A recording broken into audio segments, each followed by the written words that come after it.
শুক্রবারে যে আমলটা সবচেয়ে বেশি পরিমাণে করতে হবে, বেশি পরিমাণে, সেটা হলো কি? দরুদ পাঠ করতে হবে। নবী করিম সাল্লাল্লাহু আলাইহি ওয়াসাল্লাম বলেছেন, আকসিরু আলাইয়া মিনাস সালাতি মিন ইয়াউমিল জুমআতি ওয়া লাইলাতিল জুমআহ, তোমরা আমার প্রতি দুরূদ প্রেরণ করো জুমার রাতে এবং জুমার দিনে, অর্থাৎ বৃহস্পতিবার দিবাগত রাতে এবং শুক্রবার সারাদিন বেশি বেশি কি করতে হবে? দুরূদ পাঠ করতে হবে। কারণ ফাইন্না সালাতাকুম মারুদাতুন আলাই, তোমরা যে দুরূদ পড়ো এটা আমার কাছে পেশ করা হয়। এই জন্য ভাইরা বেশি বেশি শুক্রবারে দুরূদ পাঠ করে, এটা হলো শুক্রবারের সবচাইতে গুরুত্বপূর্ণ আমল বলতে পারি। জুমার নামাজের পরে সবচেয়ে গুরুত্বপূর্ণ আমল হলো বেশি বেশি কি করা?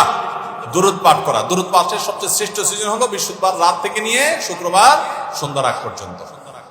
শুক্রবারে আরো বিশেষ আমল সূরা কাহফ তেলাওয়াত করা, এবং একটা সময় দোয়া কবুল হয়। আসরের পরে অনেক ওলামা ইকরাম বলেছেন এটা আল্লাহর কাছে দোয়া করা। শুক্রবারের একটা বিশেষ আমল আছে, আমলের জগতে সবচেয়ে বেশি ফজিলতপূর্ণ আমল এটা। এত বেশি ফজিলতপূর্ণ আমল আমলের জগতে আর নাই।